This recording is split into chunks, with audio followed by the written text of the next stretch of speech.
In this question, we need to find the shear stress distribution. The value of the shear force and also the second moment of area is already given to us in this question. I just draw the cross section of this section, as you can see that here. Now we want to find what is the shear stress distribution for this cross section. One important point is that on the neutral axis, the shear load, the shear stress would be maximum amount. Therefore, one point that we need to make sure that we're going to find the shear stress for that one would be on neutral axis. Therefore, it's quite important to find the shear stress on the neutral axis. And then what are the other important points?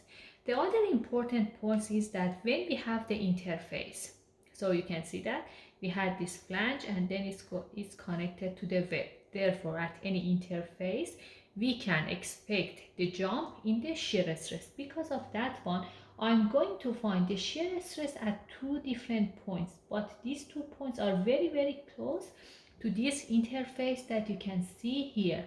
They're very close to each other. The one is just a little bit above this interface and the other one is just a little bit below that one. Therefore, I'm going to find the shear stress for these 3 different points that I'm expecting to see the jump or the maximum shear stress. I consider this one at point A, this one point B, and this one, which is on the neutral axis, is point C. So I want to find the shear stress for these 3 points. What was the equation for the shear stress? Shear stress was equal to VQ on IT.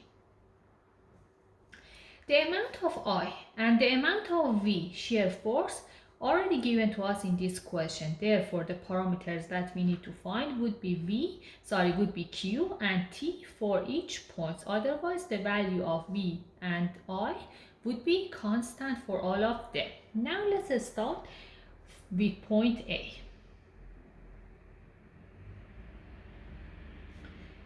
What is the value of the Q? The equation for Q is equal to A times Y bar. So for example, A prime, Y prime. And what is the area that we need to consider? The area for point A would be the area that we have on top of that interface. Therefore, you need to consider this area, which would be equal to 300 times 20. And what is the Y bar? It would be the distance from the centroid of this rectangle to the neutral axis. How much is going to be?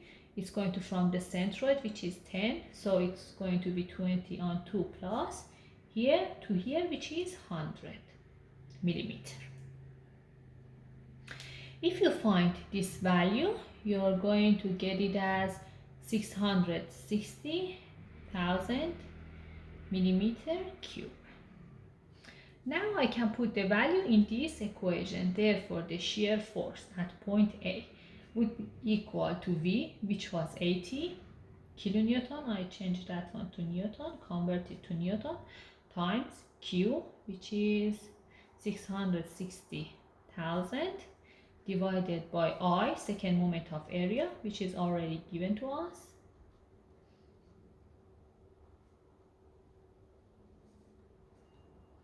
And then what is the thickness value here? For this one, what is the thickness value? The thickness value, because A is located on the flange, it's not in the web, it's located on the flange. Therefore, the thickness of the A would be this much that you can see here. Therefore, it's 300 because it's located in the flange. If you find this value, you're gonna get it as tau A would be equal to 1.13 megapascal. Now let's do the same thing for the second point, which is point B.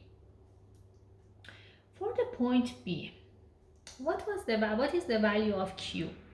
Again, you need to consider the area that we have on top of this section and what's the value. It's exactly similar to that one because, as I mentioned, it's quite similar to what we found for A. Why? Because these 2 points are very close to each other actually. Therefore, we can say that the Q for point B is also equal to what we found previously. Now let's find the shear stress at point B. Therefore, it's going to be the value of V, which is given to us in the question, times the value of Q, which we found, divided by second moment of area,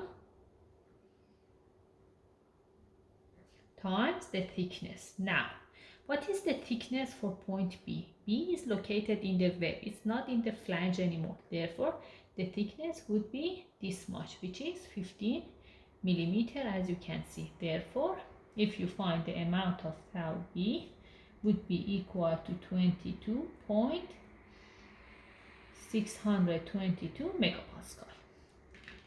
So we found this value for A and we found this value for B. Now let's find the value for point C. What is the value for the Q? What is the area that we have? Would be for point C, it would be this plus this. Therefore, it would be A prime y prime bar 1 plus 2 prime y bar prime 2. What is the area for the first term?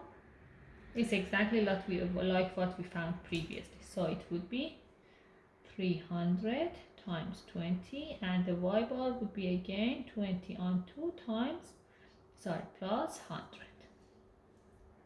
Plus, what is the A2, which is this one, which is this rectangle? It's the thickness is 15 and the height is 100. And then what is the y bar prime 2? It's from the centroid of this rectangle to the neutral axis, which would be 100 on 2. If you find this one, it gives you 735,000 millimeter cube. And what would be the shear stress at point C? We know the amount of V, which is already given to us, times Q, which we found, divided by I, which is already given to us in this question, times the thickness. And what is the thickness? C is located here. Therefore, what is the thickness? It's 15 millimeter. If you find the value, it's going to be 25.193 megapascal. Now let's draw the shear stress distribution. I'm going to draw that in another paper, as you can see here. So this was the section that we had.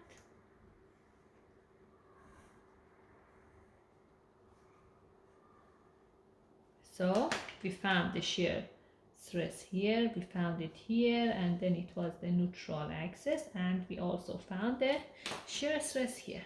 This is the line that the shear stress is equal to 0. On here we didn't have any shear stress, so shear stress here was 0. How much was the shear stress at point A? At point A we found it that is equal to 1.131 here. And then on point B, which was just very close to this one, at this interface, it just increased up to 22.622 megapascal. And then we had this point, which was the maximum shear stress, and you see that it increased to this value, which was 25.193. So this is point A, this is point B, and then this would be point C. Because everything is symmetric, so we can say that it's going to be similar on the other direction as well. So you can just draw that one as the symmetric shape. And this would be the shear stress distribution for this question.